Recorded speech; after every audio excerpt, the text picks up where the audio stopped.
An 80-year-old shepherd stands in a silent desert, staring at a burning bush. The divine name is not a philosophical riddle, it is a guarantee. He is 80 years old. He has spent the last 4 decades talking to sheep. Walking into the throne room of the most powerful ruler in the world and demanding the total surrender of his free labor force is not diplomacy. It is suicide. Moses is asking a valid, practical question. Who am I to do this? God's response is fascinating because he completely ignores the question. He does not offer Moses a resume review. He does not tell Moses that his royal Egyptian education has prepared him perfectly for this moment. God bypasses Moses' identity entirely. He says simply, "But I will be with you." God makes the human proxy mathematically irrelevant. It does not matter who Moses is, it only matters who is standing beside him. The deliverance will not rely on the strength of the messenger. It will rely entirely on the authority of the sender, which immediately triggers Moses' second problem. Moses realizes God is not going to accept his resume as an excuse. The burden of the mission does not rest on the messenger. It rests on the sender. Why did God wait centuries to reveal his name, and what changes when we realize this name was deployed specifically as a weapon against the most powerful empire on earth? So Moses shifts his legal strategy. He demands credentials. He says, "If I come to the people of Israel and say to them, 'The God of your fathers has sent me to you,' and they ask me, 'What is his name?' what shall I say to them?" In our culture, a name is a phonetic tag. It distinguishes you from the person sitting next to you. But in the ancient Near East, a name was not a label, it was an operating system. A name carried character, it defined jurisdiction, it revealed authority.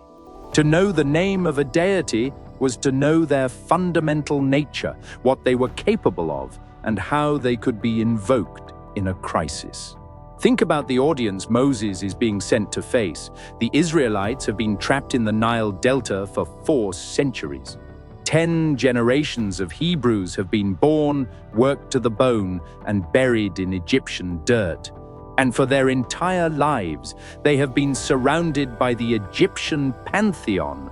The gods of Egypt had specific names, specific domains, and massive temples.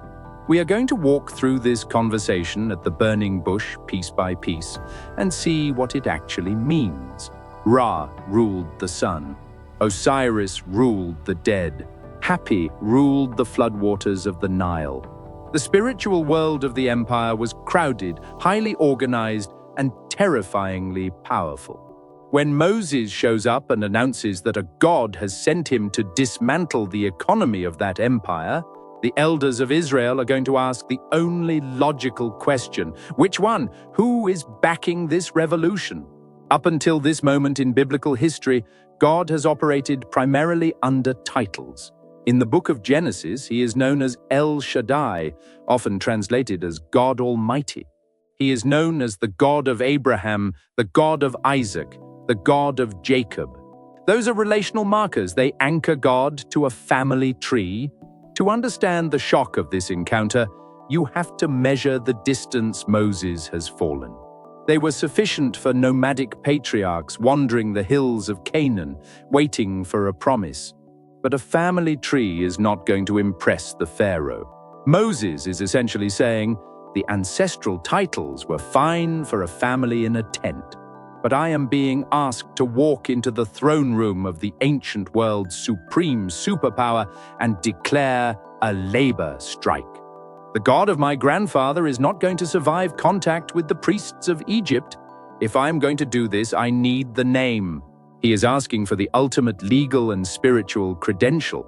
If he is going to risk his life and risk the retaliation that will inevitably fall on every Hebrew slave in Goshen, he needs to know exactly what kind of power is underwriting the mission. God answers him, and he does not give a title. He has been in the wilderness for 40 years of silence. He gives a verb. God speaks from the fire. And the answer he gives, changes the architecture of biblical history. He says, I am who I am. In Hebrew, it is 3 words, Ehyeh Asher Ehyeh.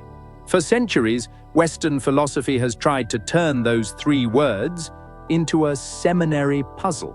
When early theologians translated this text into Greek and Latin, they read it through the lens of Greek metaphysics. They turned the phrase into a statement of pure, static existence, the uncaused cause, the ground of being, a deity sitting motionless outside of time, contemplating his own eternal perfection. But Moses is not a Greek philosopher. He used to sleep in the palace of the Pharaoh. He used to hold the power of the Egyptian empire in his hands. He is an exhausted shepherd standing in the dirt, terrified of the Egyptian military. A static, motionless deity is exactly what he does not need. And that is not what the Hebrew says. The root of the word ehyeh is the verb haya. It does not mean to exist in a sterile vacuum. It means to happen, to emerge, to actively be present. It is deeply kinetic. Ehyeh is the first-person form. It means I will be, or I am actively present. When God says, Ehyeh Asher Ehyeh, he is not giving a philosophical definition of his divine anatomy. He is making an ironclad, dynamic vow. I will be exactly who I will be. Or more accurately, I will be present in whatever way I choose to be present.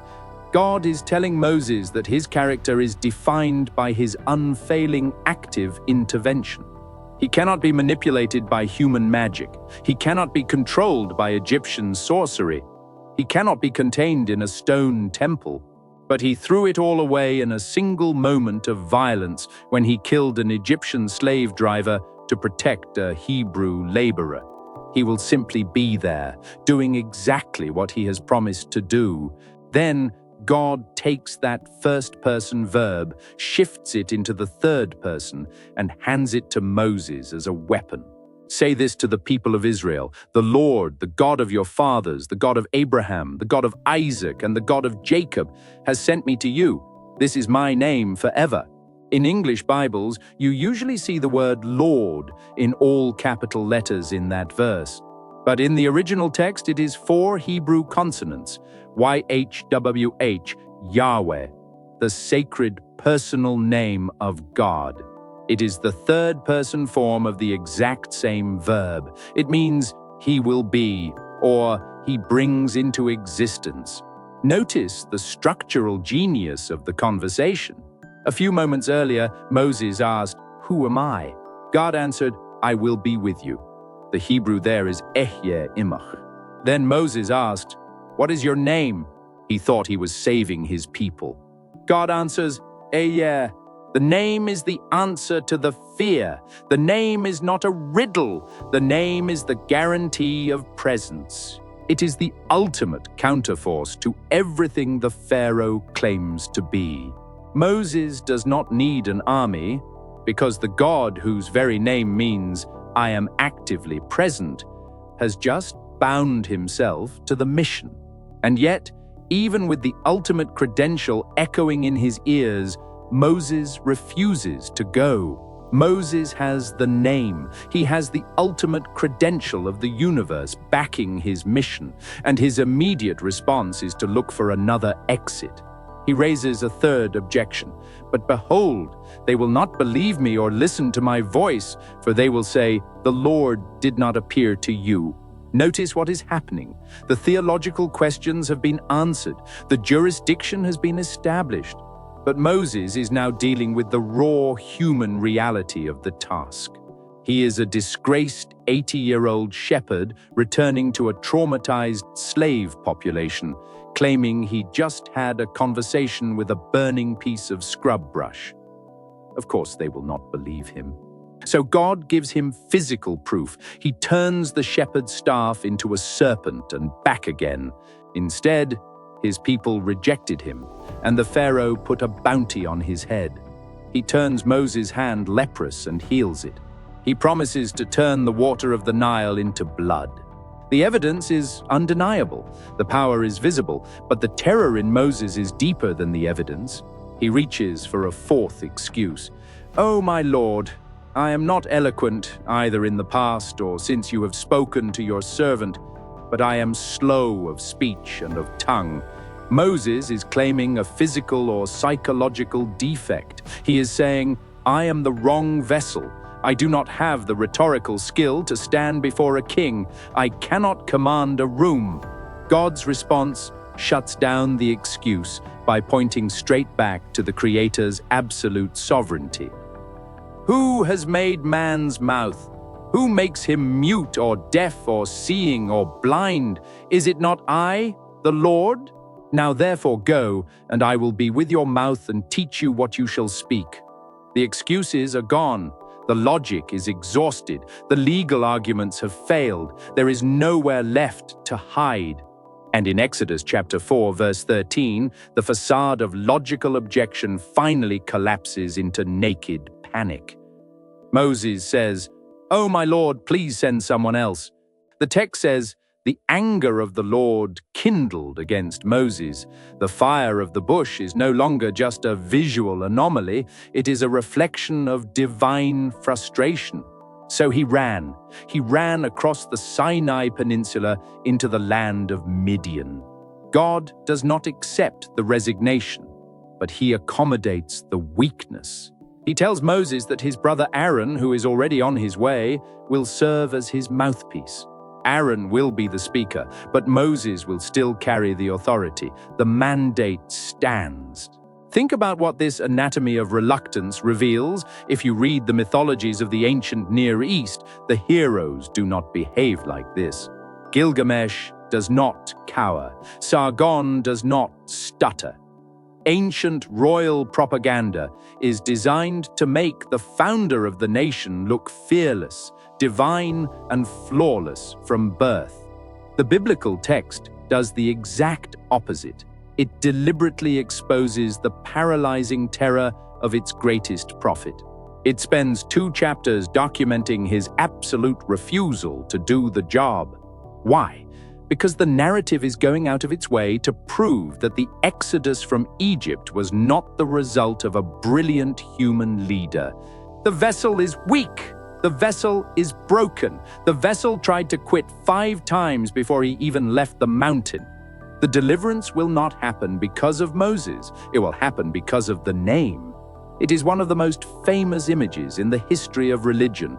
You have seen it in children's books, in stained glass, and in Hollywood movies. The royal robes were traded for a shepherd's cloak. The education of Egypt was traded for the dust of the desert. When Moses finally turns away from the fire and walks back toward Egypt, he is not the same man who walked up the mountain. He is an 80-year-old shepherd carrying a wooden stick. But he is armed with something that no king on earth has ever possessed. He holds the personal revealed name of the God who created the universe. Look at how all the pieces of this encounter lock together. For 400 years, the Israelites suffered under an empire that worshipped a pantheon of static, localized gods. Gods of the river, gods of the sun, gods of the harvest.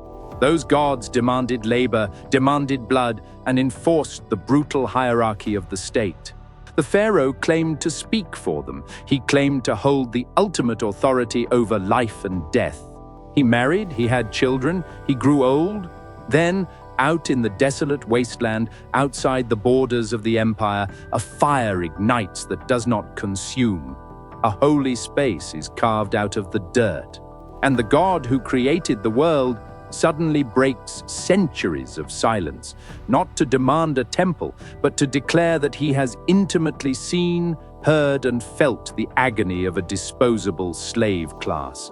He does not answer that suffering with a philosophical riddle. He answers it by revealing his name, Yahweh, he who is actively present.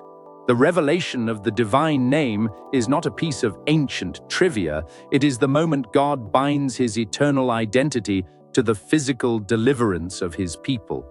He stakes his reputation on their freedom. By giving Israel his name, he gave them the right to call upon him.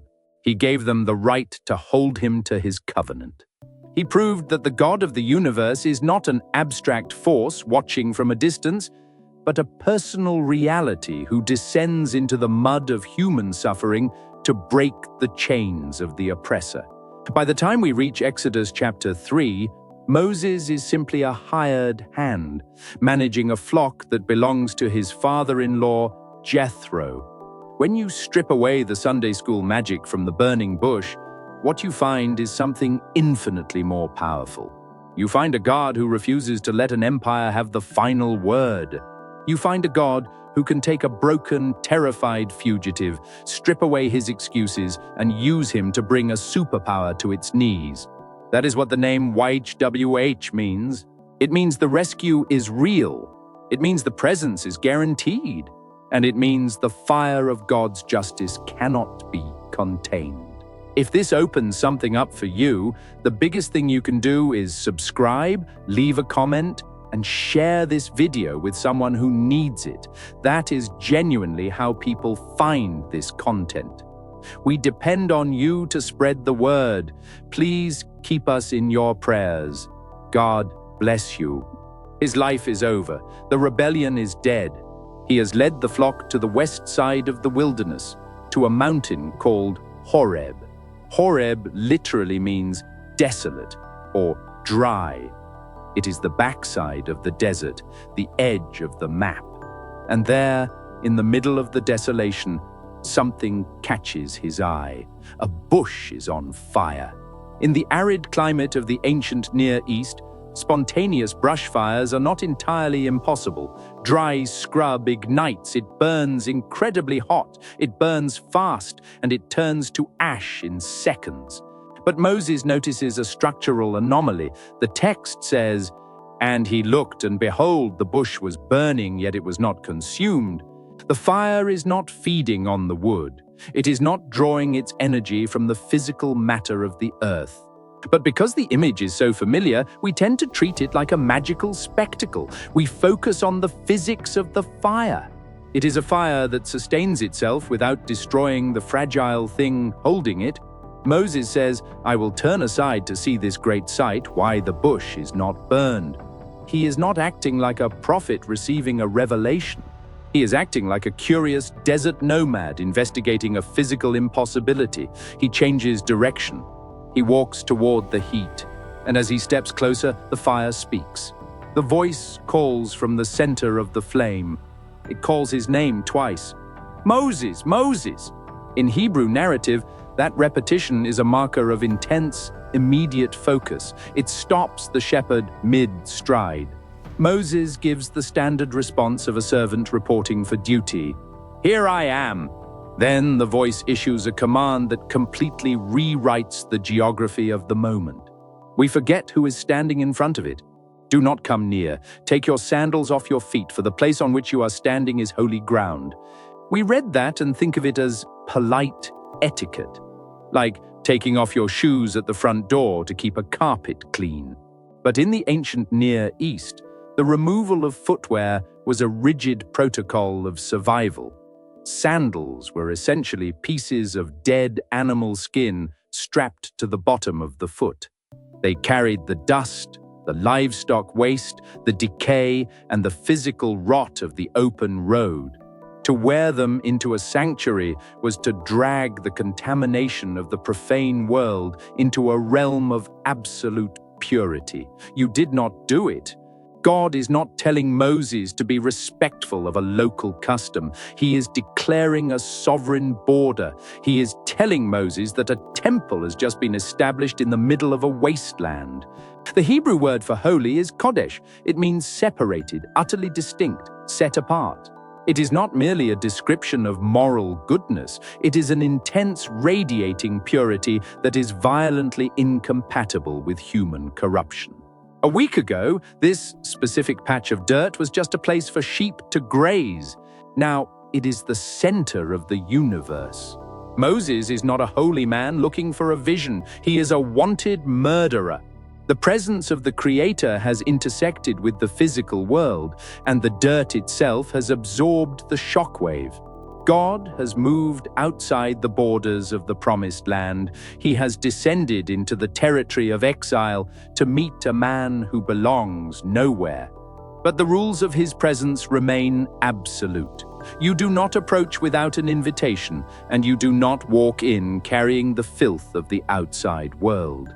If you do, the purity of the space will destroy you. Then the voice anchors the moment in history. I am the God of your father, the God of Abraham, the God of Isaac, and the God of Jacob. Moses does not step closer. He does not ask a question. The text says he hid his face because he was afraid to look at God. The scientific curiosity evaporates. The cold adrenaline of terror takes over.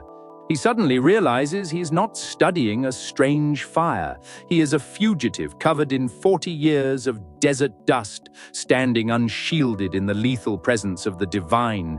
And from that terrifying purity, God begins to talk about blood and mud and whips. He is a disgraced prince, hiding from an international arrest warrant. Moses is hiding his face. He is expecting to be incinerated or judged. He is standing in the presence of the God who made the covenant with Abraham, the God of the ancient patriarchs, a deity of cosmic scale. But the voice from the fire does not speak in abstract theology. It speaks in the gritty, physical reality of the Nile Delta. The Lord says, I have surely seen the affliction of my people who are in Egypt and have heard their cry because of their taskmasters. I know their sufferings. Look at the structure of that declaration. It is built on 3 massive verbs: seen, heard, known. In English, those words sound like passive observation. We watch a documentary about a famine and we say we have seen it. We hear a news report and we say we know about it. It is intellectual awareness from a safe distance. That is not how Hebrew works, and it is certainly not how God operates in a covenant. The Hebrew verbs here are active, heavy, and deeply involved. God says he has seen the affliction, he has heard the cry. And then comes the third verb, which carries the most weight of all, yada, to know. In ancient Hebrew, yada is not about collecting data. It is about intimate, experiential reality. When the Bible says a man knew his wife, it uses yada. It implies the deepest possible relational connection. And we completely miss the absolute strangeness of God choosing this exact moment and this broken man to do something he has never done before. When God says, I know their sufferings, he is not saying, I have been briefed on the situation in the brick pits. He is saying, I have entered into their agony. I am intimately acquainted with the weight of the clay, the heat of the sun, and the sting of the taskmaster's whip. Think about what that means. In the ancient Near East, gods belonged to the powerful. The gods of Egypt were the patrons of the pharaoh. They endorsed the empire. They maintained the cosmic order, which usually meant keeping the royal elite on top and the slaves on the bottom. The idea that a supreme deity would anchor his attention to a disposable labor force, that he would bind himself to the suffering of brickmakers, was unthinkable. It inverted the entire logic of ancient religion. But the God of Abraham is not a local patron of the elite. He is bound by oath to a specific family, and that family is currently being crushed. God has not been ignoring them for 400 years. He has been watching the ledger of justice fill up, and now the ledger is full. The verbs shift from observation to action. God says, and I have come down to deliver them out of the hand of the Egyptians and to bring them up out of that land. The deliverance is happening. The empire is about to be dismantled. God is coming down. For centuries, the God of the Bible had spoken to Abraham, to Isaac, and to Jacob, but he had never told them his personal covenantal name. Not once. But the shock of the burning bush is not just that God has decided to act. The shock is the mechanism he chooses to use. God says, I have come down to deliver them. If you are Moses, this is the moment you step back. You bow your head, you keep your eyes on the dirt, and you let the fire do its work. If the creator of the universe is coming down to break the Egyptian empire, you get out of the way. But God does not finish the sentence there. He pivots. He points the mandate directly at the fugitive. Come, I will send you to Pharaoh that you may bring my people, the children of Israel, out of Egypt. This is the shock of the biblical mechanism. God hears the cry of the oppressed from heaven, but he answers it by sending a human proxy on earth. And he chooses the one man who has already tried to save Israel by his own hands and failed catastrophically. Moses immediately pushes back. It is the first of 5 desperate objections he will raise in this conversation. Now, in the middle of nowhere, speaking to a fugitive who has spent 40 years tending someone else's sheep, God finally reveals it. He says, "Who am I that I should go to Pharaoh and bring the children of Israel out of Egypt?" Modern readers often treat this as false humility, a lack of self-esteem. We think Moses just needs a pep talk to realize his inner leadership potential. That is not what is happening. Moses is a realist. He is calculating the political math, and the equation equals his execution. 40 years ago, he barely escaped Egypt with his life. The statute of limitations on killing an Egyptian official does not expire. To walk back across the border is to walk into his own arrest. And look at the target. Pharaoh is not just a king. In Egyptian theology, he is the living incarnation of Horus. He is the mediator between the gods and the earth. He commands the most advanced military force in the region. The Israelite slave labor fuels his massive building projects. It is the engine of his economy. Now look at the messenger. Moses has no army. He has no wealth. He has no political leverage.